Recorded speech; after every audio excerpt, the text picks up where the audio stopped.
कैसे हैं आप। स्वागत है आपका अपनी केमिस्ट्री की क्लास में। हम पढ़ रहे हैं चैप्टर 9 उपसहसंयोजी यौगिक। उसका आज ये लास्ट वीडियो है। इसमें आज हम पढ़ेंगे उपसहसंयोजी यौगिकों के अनुप्रयोग। ठीक है बेटा। अब आज मैं ये सोचती हूँ कि अब तक जो हमने 11 वीडियोज़ में देखा उपसहसंयोजी यौगिकों का नामकरण, इनकी समावयवता, इनके बंधन, इनके स्थायित्व, ये सभी चीज़ें आपके दिमाग में क्लियर होंगी। ठीक है ना। और अगर आपने कोई वीडियो बीच में स्किप कर दिया तो उसका मैं लिंक अपने डिस्क्रिप्शन बॉक्स में डाल दूंगी, आप उसमें से देख लीजिएगा। ठीक है। अब आज हम पढ़ते हैं उपसहसंयोजी यौगिकों के अनुप्रयोग।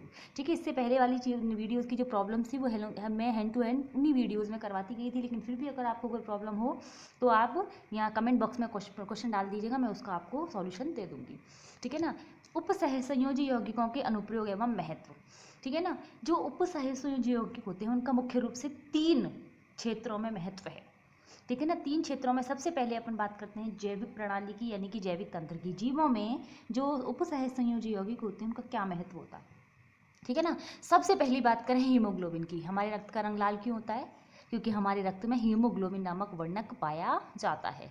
ठीक है ना। तो ये हीमोग्लोबिन नामक जो वर्णक होता है ये वास्तव में Fe+2 का संकुल है, का एक कॉम्प्लेक्स कंपाउंड है। ठीक है। और ये इस हीमोग्लोबिन का काम क्या होता है? हमारे शरीर में कोशिकाओं तक ऑक्सीजन को पहुंचाना। ठीक है। अगर हमारे शरीर में हीमोग्लोबिन की कमी हो जाएगी तो हमारे शरीर में ऑक्सीजन सभी कोशिकाओं तक पहुंच नहीं पाएगी और इसकी वजह से हम बीमार पड़ जाते हैं और कभी कभी हमारी डेथ भी हो जाती है। और हीमोग्लोबिन की कमी कब होती है? हम ऑब्वियसली नॉर्मल डेज में कहते हैं कि आयरन की कमी हो गई है। आयरन का मतलब यहाँ क्या होता है? Fe+2। ठीक है ना। तो सबसे पहली चीज़ हुई कि हमारे रक्त में पाए जाने वाले लाल रंग के वर्णक यानी हीमोग्लोबिन जो Fe+2 का संकुल होता है हमारे लिए बहुत ज़रूरी है। दूसरी अपन बात करते हैं पेड़ पौधों की। पेड़ पौधों का रंग हरा होता है। क्यों होता है? क्लोरोफिल के कारण। बिल्कुल सही। पर्णहरित यानी क्लोरोफिल, जो पत्तियां होती हैं वो हरे रंग की होती हैं क्योंकि उनमें क्लोरोफिल यानी कि पर्णहरित पाया जाता है। और ये पर्णहरित क्या है? ये Mg+2। ठीक है ना। Mg+2 यानी मैग्नीशियम आयन का एक संकुल है और ये प्रकाश संश्लेषण के लिए बहुत ही ज़रूरी है। ठीक है। अगर इसकी कमी हो जाती है तो पेड़ पौधे प्रकाश संश्लेषण नहीं कर पाते और अपना भोजन भी नहीं बना पाते। ठीक है। अगला विटामिन की बात करें तो विटामिन B12 जिसको हम साइनोकोबैलामिन भी कहते हैं, ये CO+3 का एक संकुल होता है। विटामिन अपने शरीर के लिए बहुत ज़रूरी होते हैं, स्वास्थ्य के लिए, विकास के लिए। ठीक है। तो में एक विटामिन B12 भी है, साइनोकोबैलामिन इसको कहते हैं। ये कोबाल्ट+3 का संकुल होता है और इसकी है एनीमिया रोग में काम में लिया जाता है। ठीक है ना। नेक्स्ट बात करें साइटोक्रोम C। ठीक है। साइटोक्रोम C पेड़ पौधों में पाए जाने वाला एक वर्णक होता है साइटोक्रोम C। ये भी Fe+2 का एक संकुल होता है और ये जैविक तंत्र में जितने भी इलेक्ट्रॉन स्थानांतरण अभिक्रियाएं होती हैं यानी कि ऑक्सीकरण अपक्षरण की अभिक्रियाएं जो होती हैं उनमें यह बहुत हेल्प करता है, क्योंकि Fe+2 Fe+3 में और Fe+3 वापस Fe+2 में उपचयित व ऑक्सीकृत हो सकते हैं, इसीलिए इलेक्ट्रॉनिक स्थानांतरण अभिक्रियाओं में लाभकारी होते हैं। ठीक है। बिल्कुल इसी तरह का एक और वर्णक होता है प्लास्टोसाइनिन। ये Cu+2 का संकुल होता है।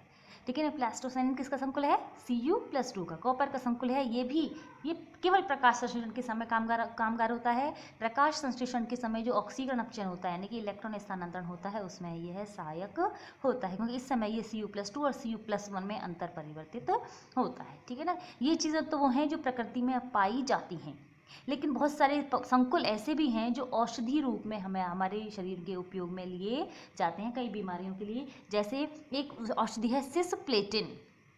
सिस का मतलब होता है समपक्ष, पढ़ा है ना हमने, समपक्ष।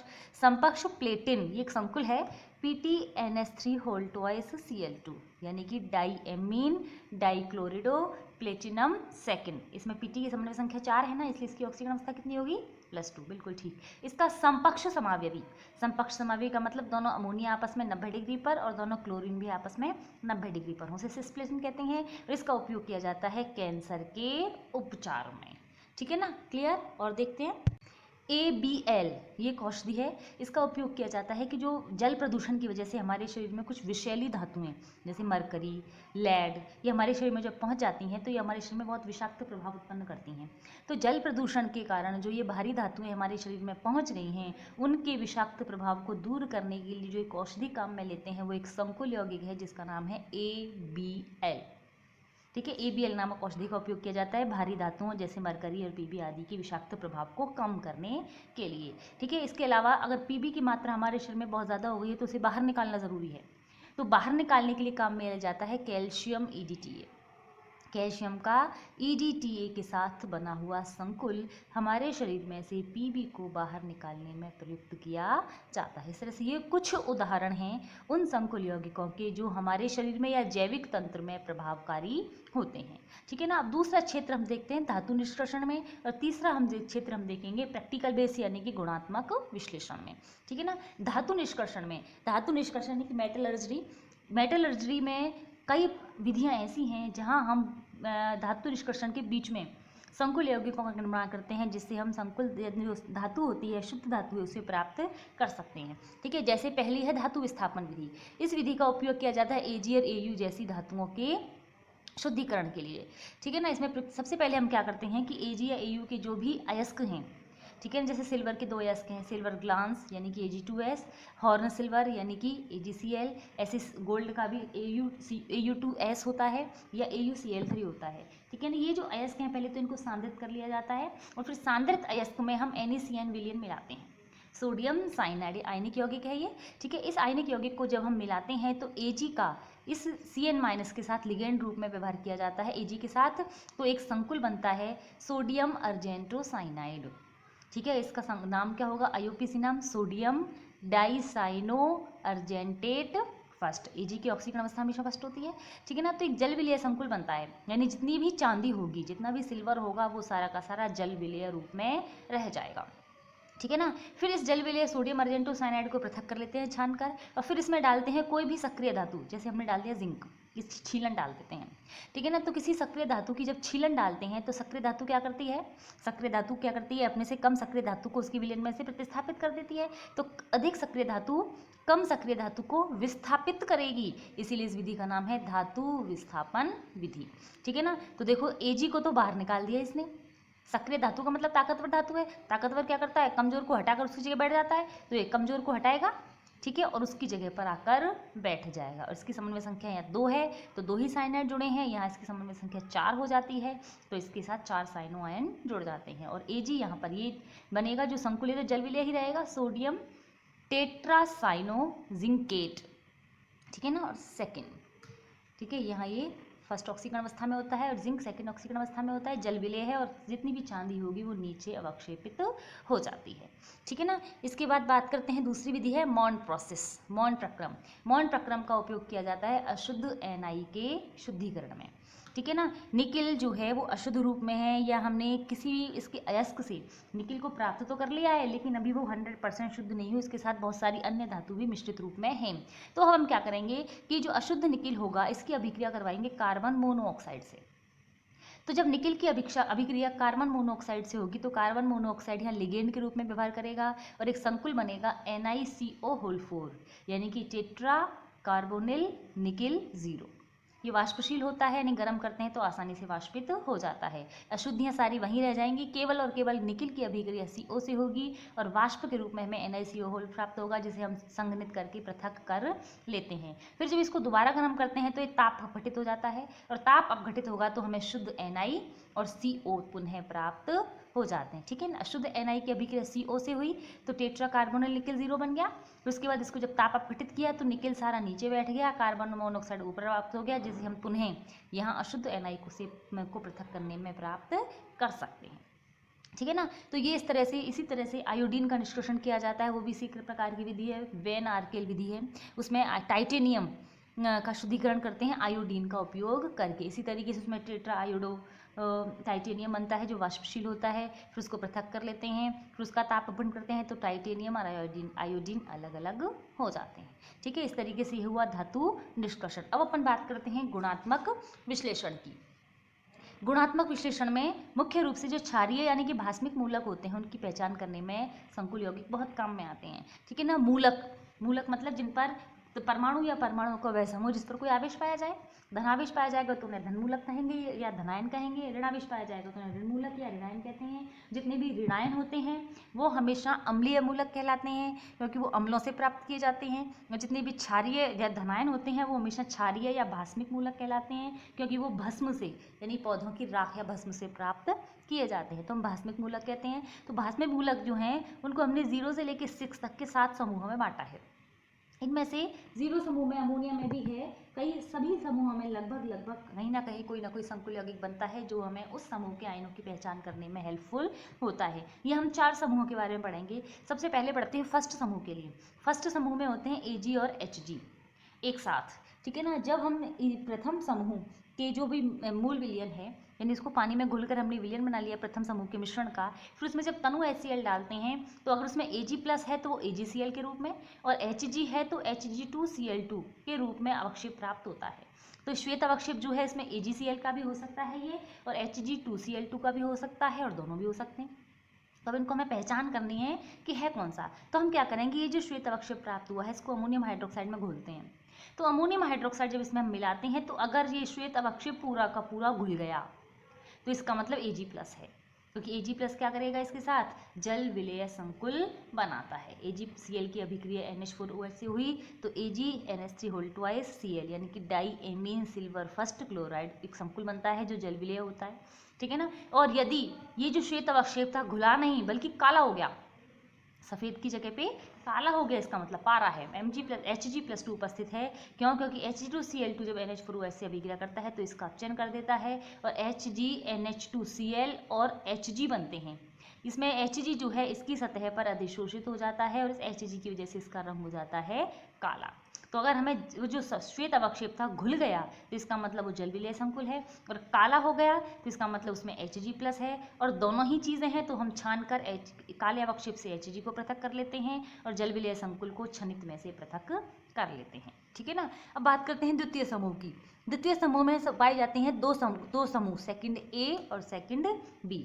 द्वितीय समूह के जितने भी धनायन होते हैं उनको जब तनु विलयन में H2S गैस प्रवाहित करते हैं तो उस द्वितीय समूह का जो भी धनायन होगा वो उसके सल्फाइड के रूप में अवक्षेपित हो जाता है, ठीक है ना। अब सल्फाइड तो बन गया, लेकिन अब सबसे पहले हमें ये पता लगाना है कि वो सल्फाइड सेकंड A का है या सेकंड B का है। तो इसके लिए हम क्या करते हैं, हमें यहाँ जो भी अवक्षेप मिलेगा, यहाँ ये काले रंग का अवक्षेप भी हो सकता है, यहाँ ये पीले रंग का भी हो सकता है, ये ऑरेंज भी हो सकता है, ठीक है ना, या श्वेत भी हो सकता है। किसी भी प्रकार का जो अवक्षेप हमें मिला है इस अवक्षेप को हम पहले पीले अमोनियम सल्फाइड में घोलते हैं, ठीक है ना। जब हम सल्फाइड अवक्षेप को पीले अमोनियम सल्फाइड में घुलेंगे तो संभावनाएं दो हैं, या तो अवक्षेप घुलेगा या नहीं घुलेगा, ठीक है ना। तो जो अवक्षेप घुल गए वो तो सेकंड B कहलाएंगे। बी विलेय, याद रखने का तरीका है B विलेय, यानी कि विलेय हो गए, घुल गए, ठीक है। और जो नहीं घुले यानी अविलेय रहे वो हो गए A अविलेय। सेकंड A समूह कौन सा है, जो पीले अमोनियम सल्फाइड में नहीं घुला, और सेकंड B कौन सा है, जो घुल गया यानी कि विलेय हो गया। तो विलेय क्यों हुआ, अविलेय रहा इसका मतलब उसकी अमोनियम सल्फाइड से कोई अभिक्रिया हुई नहीं, और विलेय हो गया इसका मतलब घुल गया। तो घुला क्यों, क्योंकि वो संकुल बनाते हैं। देखिए जैसे एंटीमनी, आर्सेनिक, टिन, ये सभी सेकंड B ग्रुप के सदस्य हैं। तो यहाँ हमने जब मान लीजिए यहाँ एंटीमनी लिया है तो एंटीमनी का सल्फाइड बनेगा, तो यहाँ ये बन गया, एंटीमनी की संयोजकता होती है +3, तो यहाँ ये बनेगा M2S3 प्रकार का, यानी कि Sb2S3, ठीक है ना। तो इसकी अमोनियम सल्फाइड से जब अभिक्रिया कराई तो ये संकुल बना है अमोनियम थायो एंटीमोनेट, ठीक है ना। अमोनियम थायो एंटीमोनेट संकुल बनता है, और इस संकुल के बनने की वजह ये संकुल जल विलेय होता है, इसका मतलब ये सेकंड B ग्रुप का सदस्य है। ऐसे जब SN के सल्फाइड को हम पीले अमोनियम सल्फाइड में घुलते हैं तो हमें अमोनियम थायोस्टेनेट प्राप्त होता है, और ये भी जल विलेय होता है, जो ये प्रदर्शित करता है कि ये सेकंड B ग्रुप का सदस्य है। इस तरह के सबसे पहले तो हम पता लगाते हैं कि सेकंड A है या सेकंड B है। फिर उसके बाद हमें सेकंड A का एक आयन होता है Cu+2, ठीक है ना। Cu+2 का जब हम निश्चयात्मक परीक्षण करते हैं तो भी हम एक संकुल यौगिक के रूप में ही करते हैं। देखें कैसे, देखिए Cu+2 की पहचान करेंगे तो सबसे पहले क्या होगा, जब हम इसमें H2S गैस प्रवाहित करते हैं तो हमें CuS का काला अवक्षेप प्राप्त होता है, ठीक है ना। उस काले अवक्षेप को पहले हम एसिटिक एसिड में घोल लेते हैं, फिर उसके बाद उसके दो भाग करते हैं। एक भाग में तो हम या तो द्रव अमोनिया मिलाते हैं या अमोनियम हाइड्रोक्साइड मिलाते हैं, ठीक है ना, और दूसरे भाग में हम मिलाते हैं पोटेशियम फेरोसाइनाइड यानी K4FeCN6। तो जिसमें हमने द्रव अमोनिया या अमोनियम हाइड्रोक्साइड मिलाई वो तुरंत गहरे नीले रंग का हो जाता है, ठीक है ना, जबकि जिसमें हमने K4FeCN6 मिलाया वो तुरंत ही चॉकलेटी रंग का हो जाता है। क्यों हुआ, क्योंकि यहाँ संकुल बना, कौन सा, गहरे नीले रंग का संकुल बना, टेट्राएमीन कॉपर सल्फेट, यहाँ क्लोराइड भी हो सकता है, कुछ भी हो सकता है, ठीक है ना। CuNH3 ये गहरे नीले रंग का होता है, और यहाँ पर जो चॉकलेटी रंग आया है वो आया है Cu2, ठीक है ना। यहाँ Cu+2 के रूप में है ये CO2 एक्यूप्रिक फेरोसाइनाइड, ये चॉकलेटी रंग का होता है। तो इस रंग से हमें पहचान होती है कि इस जो भी हमारा अवक्षेप जो था वो उसमें Cu+2 आयन उपस्थित था। ठीक है, अब तृतीय समूह पर आते हैं। तृतीय समूह में जैसे Fe+3 आयनों की पहचान करने का तरीका देखते हैं हम। Fe+3 आयन यहाँ तृतीय समूह में FeOH होल थ्राइस यानी फेरिक हाइड्रोक्साइड के रूप में अवक्षेपित होते हैं। इसके लिए क्या करते हैं, तृतीय समूह के लिए हम अमोनियम हाइड्रोक्साइड मिलाते हैं आधिक्य में, तो जो भी तृतीय समूह के जितने भी धनायन होते हैं वो उनके हाइड्रोक्साइडों के रूप में अवक्षेपित हो जाते हैं। तो जब हम फेरिक आयन की टेस्ट करते हैं तो हमें फेरिक हाइड्रोक्साइड का लाल भूरा अवक्षेप प्राप्त होता है। इस अवक्षेप को छानकर हम पृथक कर लेते हैं, विलय करते हैं। विलय करने के बाद इसके भी दो भाग कर लेते हैं। एक भाग में तो हम डाल रहे हैं K4FeCN6 और दूसरे भाग में डाल रहे हैं KCNS। ठीक है ना। एक में हमने K4FeCN6 जो हमने अभी Cu के परीक्षण के लिए भी काम में लिया था, वहाँ चॉकलेटी रंग आया था, अभी ऑलरेडी चॉकलेटी था। तो अब K4FeCN6 जैसे ही डालेंगे तो तुरंत आएगा नीला रंग, फेरी फेरोसाइनाइड का नीला रंग प्राप्त होता है। ठीक है ना। जबकि KCNS जैसे डालेंगे तो हमें फेरी फेरोसाइनेट का रक्त के समान लाल रंग प्राप्त होता है। यानी कि एक वो जो नली है वो तो बिल्कुल ऐसा ही नीला रंग होता है, इसी नीले रंग की हो जाती है, बिल्कुल डार्क ब्लू हो जाता है। और जैसे हम KCNS डालेंगे बिल्कुल ब्लड रेड कलर आता है। तो ये जो कलर हैं इन संकुल यौगिकों के कलर हैं, और इन संकुल यौगिकों के कलर ये पहचान बताते हैं कि दिए गए मिश्रण में Fe+3 आयन उपस्थित था। ठीक है ना। क्या होता है जब Fe+3 आयन में K4CN6 डाला जाता है, फेरी फेरोसाइड का नीला अवक्षेप प्राप्त होता है। क्या होता है जब Fe+3 आयन के विलयन में KCNS डाला जाता है, रक्त के समान लाल रंग का संकुल फेरी फेरोसाइनेट प्राप्त होता है। ठीक है ना। अब देखते हैं चतुर्थ समूह के Na+2 के परीक्षण में। चतुर्थ समूह में जन मन कोनी सभी +2 रूप में है, 4 आयन पाए जाते हैं। इनमें से अपन निकिल का टेस्ट देख रहे हैं आज कि निकिल का हमें NiS के रूप में अवक्षेप तो प्राप्त हो गया, अब वो निकिल का ही है या नहीं ये कंफर्म करना है। तो हम क्या करते हैं, उसमें DMG मिलाते हैं।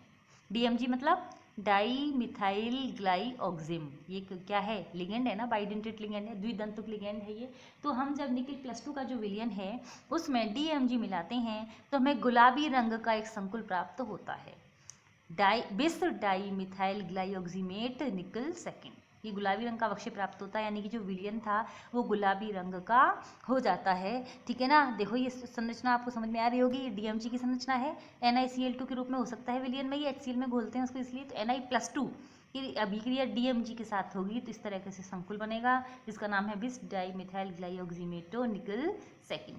ठीक है, और ये गुलाबी रंग का होता है। ठीक है ना। इस तरीके से 3 क्षेत्रों में इनका उपयोग है, देख लिया आपने। जैविक तंत्र में, ठीक है, किस प्राकृतिक रूप में या औषधि के रूप में कौन कौन से संकुल यौगिक हैं जो हमारे लिए महत्वपूर्ण होते हैं। धातु निष्कर्षण में बहुत सारी विधियां हैं जिनमें संकुल यौगिक बनाकर हम धातुओं का निष्कर्षण करते हैं, या धनायनों या क्षारीय या भास्मिक मूलकों के परीक्षण में, या उनकी कन्फर्म निश्चयात्मक परीक्षण में कि कोई धनायन किसी समूह में है या नहीं है, उनकी पहचान करने में भी संकुल यौगिकों का बहुत ही महत्व है। इस तरह से ये आपका चैप्टर कंप्लीट हुआ। अगर आपको किसी तरह की कोई समस्या है तो आप कमेंट बॉक्स में डाल दीजिएगा, अदरवाइज वैसे मैं समझती हूँ कि आपको इसी तरह सारी चीज़ें समझ में आ गई होंगी। Thank you.